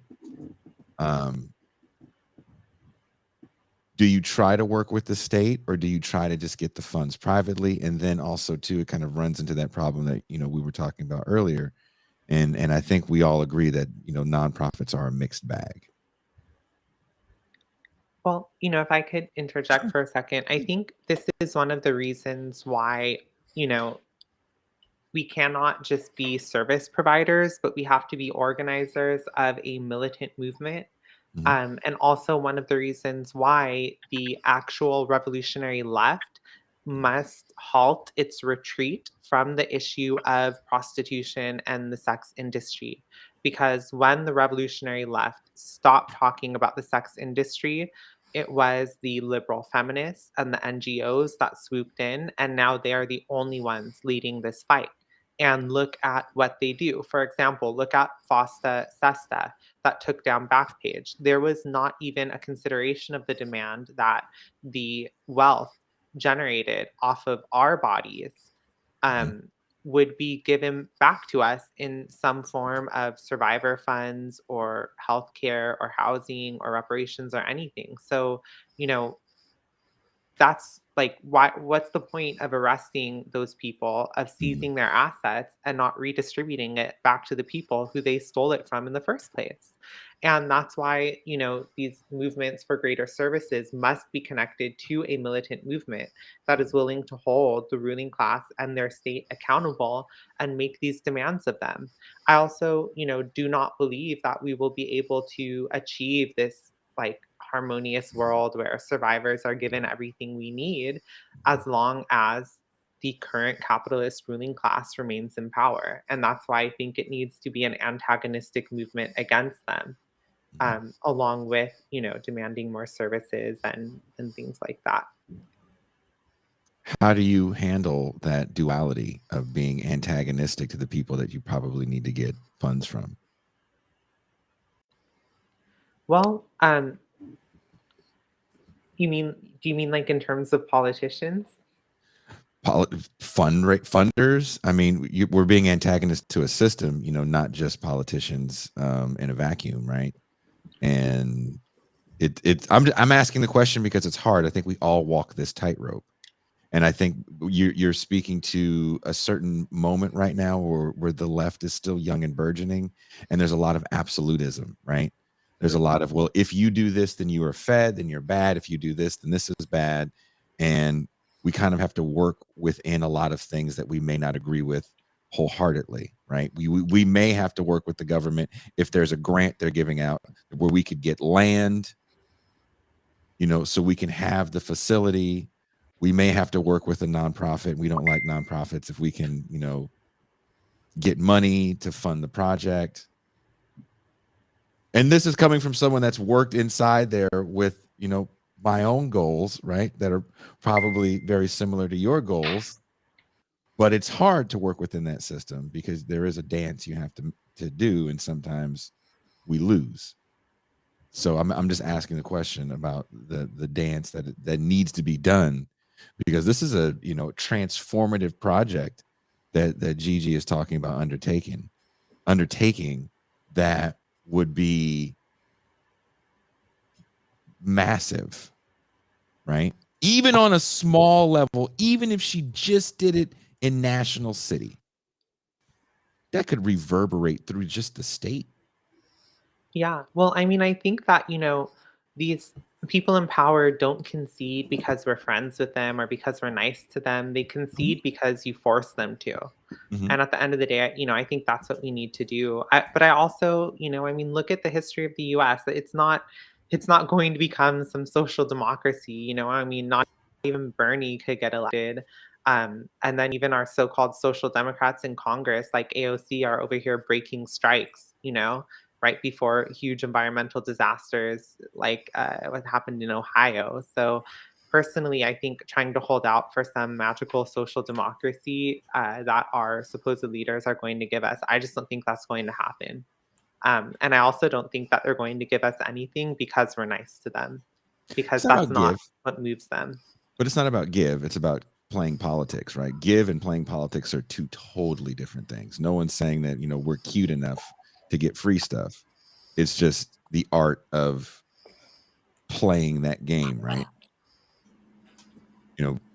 I'm not disagreeing that, power concedes nothing without a demand. Of course, we all have to have a demand. There's an ask. Gigi is laying out a massive ask, right? How do we get the ask met? Because we can't do everything with a hammer. We have to be able to play politics in some way. How do we? And I'm having the conversation so we can figure this out. I'm not trying to say I know the way and you're wrong. I'm just asking the question. So I think it requires, if I can Yeah. interject, I think it requires a kind of dual strategy in that you have to have movement cadre who are willing to organize on the ground to get a kind of consensus of working class folk to support, your political agenda, as radical as you want it to be. But you also have to be able to put pressure on political actors within the political machine, to agree to the political demands that your mass movement are putting forward. So it's got to be a kind of duality, a kind of like I hate to use the term inside outside game, but it's got to be a dual function. I think part of the problem we've had with this contemporary manifestation of what's called the left is that it's rooted in believing that all you have to do is elect a few social democrats and everything will be fine, which I agree with Esperanza is a dead end strategy, because you end up doing nothing but becoming dependent on the Democratic Party to resolve your issues, and their allegiance is to the left flank of capital always. But at the same time, uh, we still have to find a way to create an organizational consensus amongst large segments of working people enough to create a real movement, not a hashtag, not a Twitter hashtag, not something cute that we can find on YouTube, but transformative enough where municipalities, on local levels, on state levels, on city levels, on national levels, are feeling the pressure of constituents who are making demands in a way that they can resonate. You know, one of our guests on our show we've had several times is a gentleman named Daniel Bessner, and he makes the argument that mass politics is dead because his position is that the capacity of mass politics to force the ruling class to concessions has not really existed in the contemporary moment.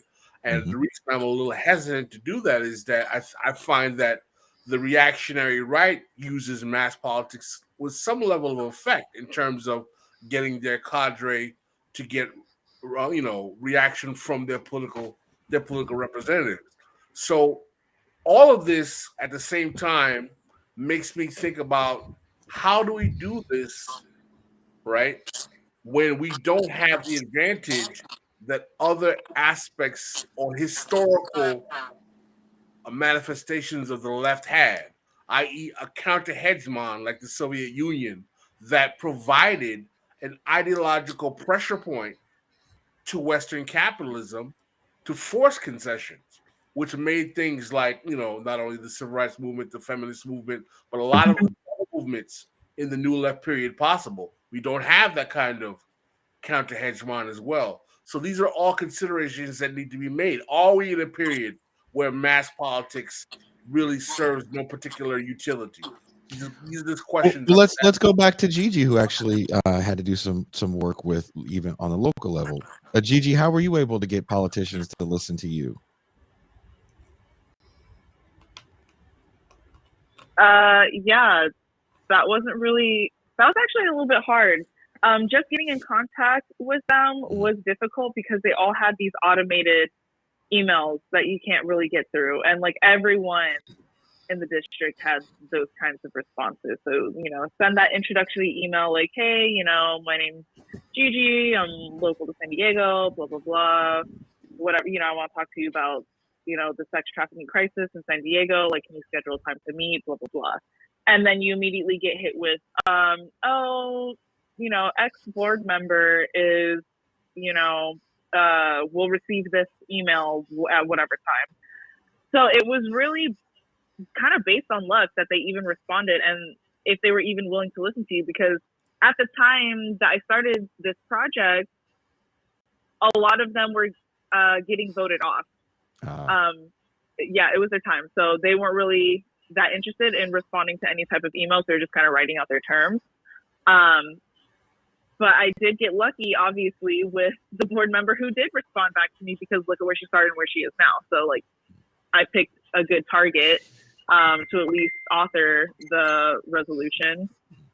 But in that meeting itself, after I was able to break through that barrier, it really came down to having to show how serious the problem is. And like, you really can't deny, at least in my locale, in my city, like you can't deny those kinds of numbers. And this is something that I also express because you know, the San Diego Tribune is also writing about this. You have people from the community that are also submitting op-eds to the San Diego Tribune saying, like, we all know that this is a problem and we feel disempowered to do anything about it. We don't know how to address this issue. So like, what is the city planning on doing to stop this that doesn't, you know, put anyone else in harm? And so once I really laid it out for them and told them, like, listen, like, I am part of this city. My family has been part of this city. Like, we have been here for decades. And I, for one, can sit here and express how the military has completely disparaged my family and our relationship to each other just for like material breadcrumbs that the state can offer. Like, and imagine what that kind of predatory system can be doing to people who are not even engaged in military like that, people who are more vulnerable and susceptible to that kind of entity. And think about also, you know, the effect that has on like the school district. If you're not being able to retain schools, how are you going to be getting your funding? You have to be able to talk to them in dollars as well. And again, I did have to play, you know, I wanted this to be, like you were saying earlier, this can make a shockwave through the state, that can make a shockwave through the nation. And, you know, if you're a budding politician who just like had some recent come up, that sounds really good to you. You want to be that person who's going to lead that forward. So it really comes down to having to pick your target and really understanding how, like, in what ways that they're able to help. And so that's really how that relationship kind of went back and forth. And, you know, it was nice because they were able to actually voice that they weren't capable of solving this problem. Like, they were like, you know, whatever it is that you feel like is the best way to go around passing this resolution and having this resolution in practice in the district, like, we're going to leave that to you.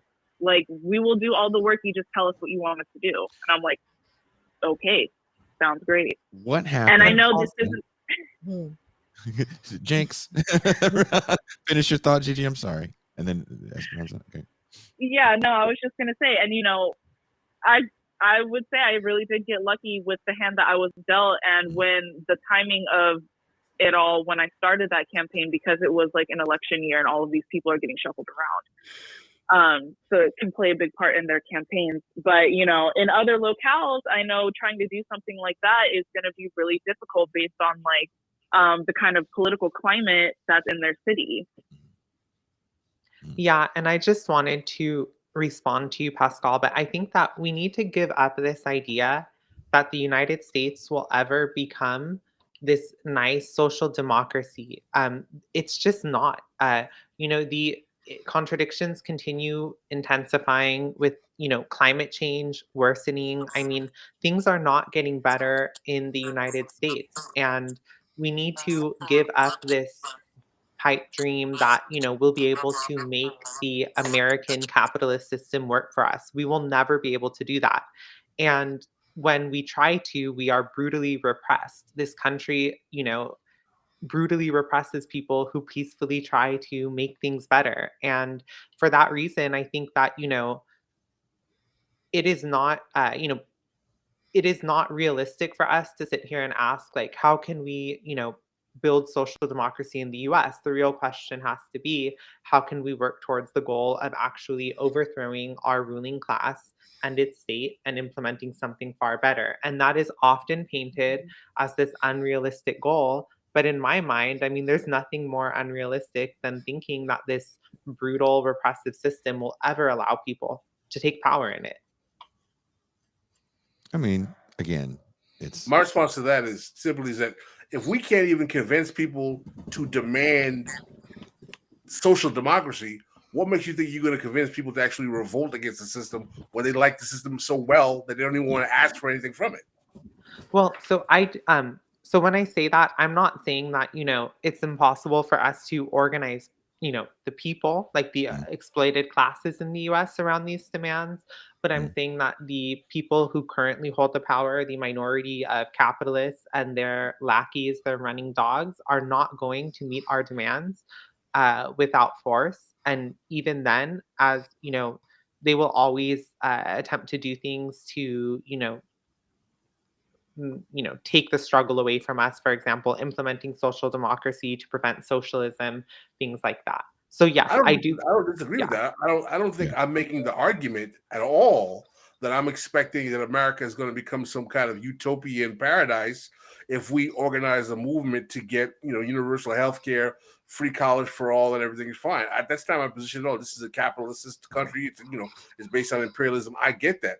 But again, my position, as I stated, is that, you know, the ultimate reality for me is that on the way to make this the envisioned society we want, we still can force the status quo to provide the needs of our people better than it is doing already. We've had over 50 years of neoliberalism cannibalizing the economy of this country, where we're in a position now where even people who were educated, who traditionally would have been proximate to the petit bourgeois professional managerial class, or have been downwardly mobile for, you know, pretty much a decade. And what the reality is that that sense of precarity, particularly post-COVID, is going to force people to challenge, if they are properly politically educated, the way things work. The question I'm asking is that can we mobilize people enough to take that dissatisfaction with the way things work to put pressure on the status quo? That doesn't mean that I'm expecting the status quo to give us roses and candy and chocolate and say everything is wonderful now. We gave you some health care and free college. What I'm saying is that on the way to making our society what we are envisioning it to be, as I'm sure you have an envision of what you want society to be, as I'm sure as I do, as we all do, we still want to get policy that changes the lives of our people. If we just simply say, well, we're never going to get anything because capitalism is horrible, then why even fight? You know, if we're going to say the only thing that's going to change this place is revolution, then right now the only thing we need to be talking about is getting guns, arming people, putting people in military hardware, getting them into the train to challenge the state, because everything else is spurious. I mean, your gun isn't going to stop a drone. I don't disagree with that either. You should have a plan, not just guns. Yeah, it's like, here's a gun. Good luck, buddy. Step one, get guns. Like, wait a minute. Well, and I think it's important to situate ourselves on the globe, right? Like, we are in the imperial core. I think this is why it's so important. This is why I bring up Lenin. This is why it's important that we study theory, that we study history, that we look to the peripheries, because we're in the belly of the beast here, right? Mm-hmm. So the contradictions need to be heightened to the utmost to get people riled up. So we must look to the peripheries. We must look to the global south that already have had successful movements, successful socialist projects in the works currently. We need to look to those projects I think this is an issue also of the Western left, is like we kind of exist in this vacuum of the Western left, and it's like we exist on a global world, and we need to look towards the winds, towards the history. We need to look at the theory, and this is why I bring up Lenin in 2023.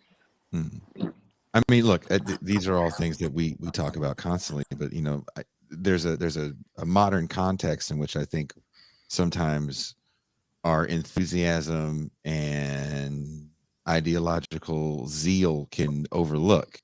And that is, we are in a moment where we do not have workers' unions in large sectors of this country, the South in general. Petrol, everything we're talking on, the rubber and plastic we're talking on, all needs oil.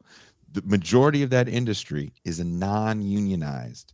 You want to talk about the Philippines? The majority of that labor is extracted from places like the Philippines and Southeast Asia, right? On American soil. The Philippines, if I'm not mistaken, their GDP is based around their export of labor, and they're not the only country in the South Pacific where that happens. I understand, you know, that we should be cognizant of movements because we need to see what victories look like, because there is a defeatist nature that I think you guys are speaking to, and I agree with that.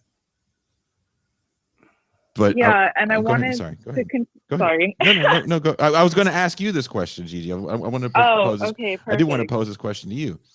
What happens when Gigi hooks up with a city council member that becomes an assemblyman, that becomes possibly a state assembly person, that possibly becomes a mayor, that possibly becomes governor, et cetera, et cetera? What happens if the signature legislation that person wants to hang their hat on is the anti-sex trafficking legislation, and Esperanza's posse is part of implementing, influencing that legislation and building out some sort of social democracy for this segment of society that you're trying to help immediately? Again, it's that duality. How do you work within that paradigm? That's the question I'm asking, like, seriously. Oh, I don't know. You could probably ask, Martin Luther King Jr. that same question. Actually. Yeah. I mean, that's the answer right there. That's the answer. I don't have to repeat that. We all know how that went. We all know how that went. We know the legacy of how that was, perverted by neoliberalism and the rise of the right wing. But I did want to speak on the fact about this defeatism because it does play large in part to what this is, because it plays into the polarization that creates this, black and white picture of getting, being able to actually radically change the material conditions that you're living in. Okay. So, I wanted to bring up the point that we are here in the United States geopolitically isolated. And when we think about all of the propaganda conditioning that we are subjected to from the day that we're born about this nation and the violence that we conduct overseas, when we think about challenging the state, the immediate effect is this is what the state can do back to us. Now, going back to us being geopolitically isolated, who's going to come in and help us if we need that assistance, which, we'd be going up against the biggest empire I think the world has ever seen at this stage. And that's daunting. And that's incredibly daunting. And that's the whole part of, being an organizer, is being able to negate those fears with, the real goal is, would there, continuously be subjected to this humiliating lifestyle of just having constant exploitative labor and feudal living conditions, and just be comfortable grinding your life out like that? Or do you want to die on your feet trying? I personally would live and die by my principles. I would rather die on my feet than having to have my head bowed down to the state, like 1,000%. And that's the kind of energy that you need to be able to install in the masses when you're speaking to them about this, revolution. Because ultimately, when we start talking about what do we do to move them? How do we get the masses to commit to, revolting against the state, which we can all sit here and admit is not going to be peaceful. Any historical moment has been surrounded by violence. It's the fight over capital. It's the fight over humanity. And that is something that is installed by patriarchy, is the fight of dominance of one over the other. And so when we are trying to organize them around this revolution, that is the passion, that is the, discipline that needs to be instilled. And it does come through theory building, training, ideological struggle, and things of that nature. But ultimately, that's what it's going to have to take, because we're already living in extremely violent times already. Inflation is all almost 100%. We're seeing astronomically insane rent increases. We cannot have any access to healthcare. Our healthcare system's already broken to begin with. We're not getting our voices heard in this democracy that we're being forced to participate and support with our labor. What else do you have left to lose? Oh, you want to go buy a pair of Jordans or the new PS5, or you want to keep participating in this consumerism? And that consumerism is something that has been instilled in you by the state, so that you are continuously to be dependent on it, as well as, more likely to continue to support it through your labor. Never underestimate. There is more to never underestimate that. The power, never underestimate the power of Jordans, Gigi. I will. Don't ever underestimate. But hey, and I'm I agree with what you're saying. I just understand, and I get frustrated at it, and maybe that's why I like talking to you guys, because I get so frustrated that I feel like a negative Nelly, because I don't underestimate the power of Jordans.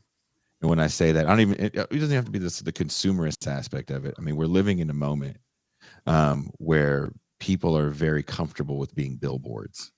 Influencer culture is ultimately saying, I want to be a generic billboard.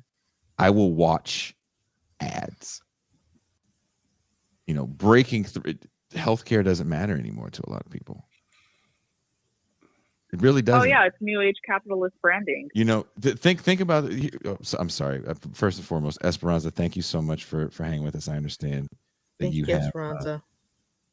a prior engagement and you have to go. But if I find out you just got to go to the gym for massive gains, we might fight. No, I'm not going to the gym, but I just wanted to thank you, Jason and Pascal, for having me on. And just the last thing I want to say is that, I think that one of the core disagreements that we need to work out on the left is whether we see the state as a neutral entity where we can win or use to win, or whether we see the state as an instrument of class repression. And I believe the state is an instrument of class repression. But regardless, I appreciate you both for having us on and look forward to hearing the rest of the conversation when I'm done. Absolutely. Always interesting. Thank you, Esperanza. Have a good rest of your day, homegirl. And Jackie, and you have to go as well. I have a fundraiser to go to with oh my goodness. Tacos and raffles. I can't miss it. Well, thank you very much, Jackie. Gigi, thank you as well. I'm glad we got your audio fixed. Don't hang up just yet, Gigi. I'll wrap it. Don't hang up just yet, Gigi. So thank you, Bye, Jackie. Thank you. Bye. Thank you. As we assumed, Pascal, Toussaint, we knew it was going to be a good show. Mm-hmm. Very much so. Interesting ideological conversation. I don't know. Can the state be both? Can it be I think the state is both. I think the state is a tool of oppression. I think the state is malleable that it can grant reforms. But I think ultimately the state is subservient to the needs of capital. Yes. We all agree with that. I think we agree more than we disagree. I just, these are, deep issues, and my frustration comes from people just being, super quick to throw, catch-all phrases on everything and try to hashtag it away. If we just defund the police, then, black kids stop getting killed. It's like, it's not that simple. Yeah. It's not that simple. But that being said, we had a very busy week. I will be putting that show back up that YouTube pulled down from yesterday that Toussaint and I had so much fun doing. What else? Movie night. Thank you, guys. I wanted to record it. I effed up and didn't get to record that again. But if you were there, you have it in your memory camera. Wait, Gigi's out? She's. Don't worry about where Gigi is. I'm sorry. Oh, hold on. Let's do this one thing before she goes. Gigi, are you still there? Yeah. Okay, Gigi. Awesome. How can we get involved? There's people that were literally messaging. I think they just left. There was a San Diegan in my house a second ago. Our live show producer Jordan lives in San Diego. She was like, how can I get involved? How can I help? This seems really interesting. This is stuff I want to do. What do people have to do to get involved with Gigi? Oh, I mean, y'all can always reach out to me on Instagram. I obviously can't put shit in the chat right now. You can text it to me and I'll put it in. Okay, I'll text it to you. Yeah, definitely reach out to me on Instagram. Definitely rallying the community right now. So if you're trying to get involved, let me know. We can we'll figure something out and figure out how to combat this issue that's plaguing the city. All right, Gigi. Well, Excellent. Thank you again. Don't hang up just yet. I want to holler at you real quick, but don't hang up just yet. So thank you very much. That was Gigi. Text me that Instagram handle so we can put it in the chat and then on the comments of the show. So wherever you're watching, listening to the show, there will be links to Gigi's Instagram so you can hook up with her. They're still putting the organization together. I know that the new organization that they're in. So I know there was some talk about the name as well. So Toussaint, Pascal, it's been a busy week. It has been. Oh my goodness, we did so much. Word. Pascal, are you ready to shut it down for a little bit? Word. Yes. I'm a guest in a little bit. In a few hours, I'll be a guest on the Popular Show. Who does the Popular Show? David Slavic and I forget the other dudes. The British guy. They're gonna yell at me right now when I go on there. The British guy, eh? Is that all I am to you? Is that all I am to you? Yes. Someone who eats fish and chips. Love fish and chips. Spot of tea. Spotty, mate. Just remember, whenever we tease British people, Gene feels too comfortable to tease black people. We all live in a yellow submarine. A yellow submarine. A yellow submarine. All right. Well, thank you guys for joining me. I'm going to get off this and get ready for another appearance. And hopefully I'll have that piece up next week that I'll be writing. Thank you guys. And we are out. Black. That too.